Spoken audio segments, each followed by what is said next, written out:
So recently I had someone ask me a question that really got me thinking. And the question was, what is it that you think most holds people back from living the abundant life that you say you believe they deserve?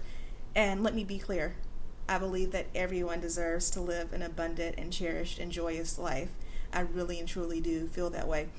For me, the thing that holds people back the most is emptiness, and seeing that emptiness being exploited. So here's what I mean by that.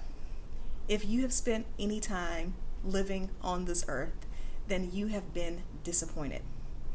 You've been maybe bullied. You've had relationships end. You've had friendships end. You've been disappointed by family members, or you've been disappointed by a job loss, or a failure in school, a failure in your career. We all have these disappointments and setbacks.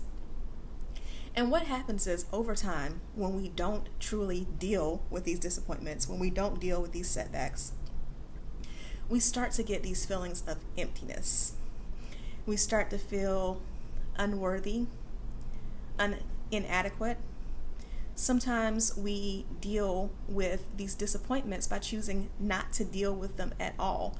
So we just have this empty spot in our lives where we're hoping that someone else will fulfill it, and someone else will take away not even the pain that's there, because you've gotten to the point where you're so disappointed, you're so jaded, that you've even pushed the pain away. There's just nothing there, and you're walking around with these holes that can't be fulfilled, and you're wondering why it is that you can't be in a fulfilling relationship. You're not full yourself. That's why.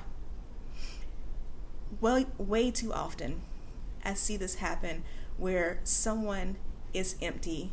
They want someone else so desperately to feel it that they are willing to settle for anything in order to have these holes filled. And that is how they end up in relationships that are toxic. That's how they end up in relationships that are abusive. And that's how they end up developing trust issues. Because believe me, most people on this earth are good people. But there will always be someone out there who will exploit your emptiness. So when you don't do the work on yourself, when you are unwilling to take the time and really figure out what it is that has left you empty, when you don't do what it takes to do the personal work on yourself, whether that is reading books, hiring a therapist, getting a coach, when you are not doing those things, when you're not truly taking care of yourself, you will look for a quick fix instead. And that's how you end up in these relationships that are toxic and unhealthy. It's no different from when you get off from work, you decide that you don't want to cook. So you stop at a restaurant that is on your way home, and you know that this is a terrible restaurant, but you're like, okay, whatever. I just want to be full right now. I'm hungry. I just want to get something really quick so that I can go to bed not hungry.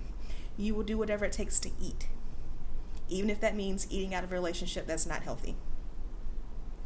And also, so often I see people not only allowing other people to exploit their emptiness, but they exploit it themselves. This is something that I personally have dealt with and have struggled with.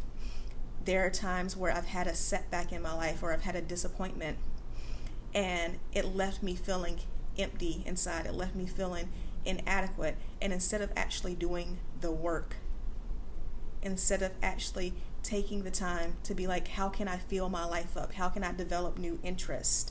How can I move forward and make this not a setback, but a comeback?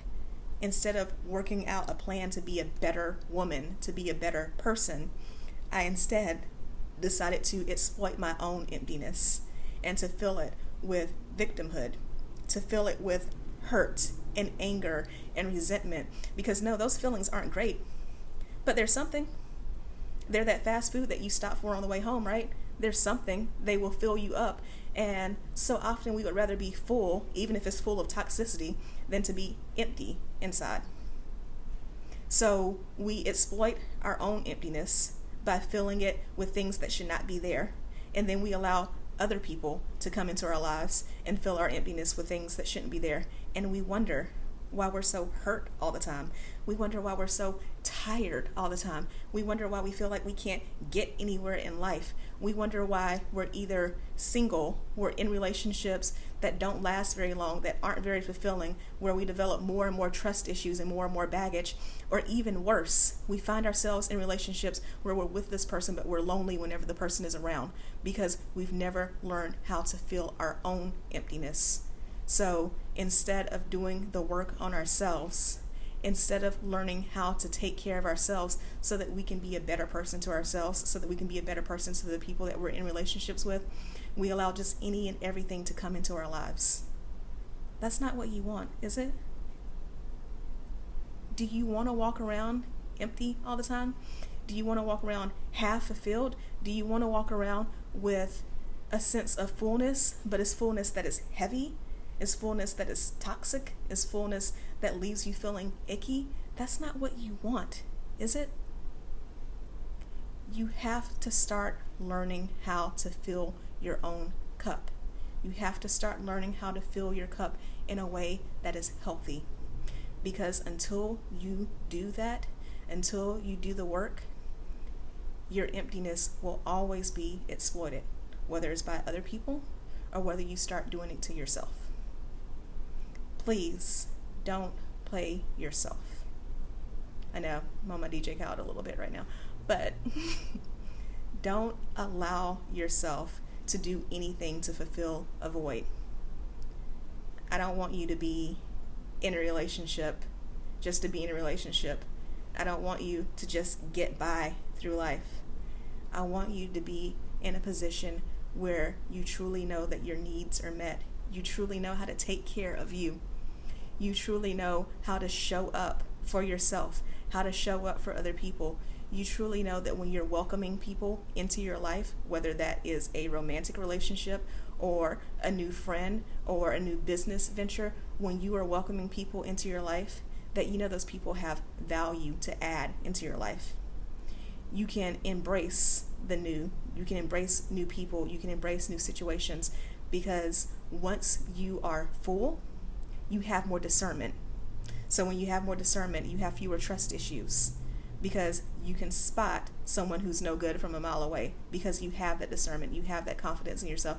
You filled your own cup and you're not coming out of a place of desperation.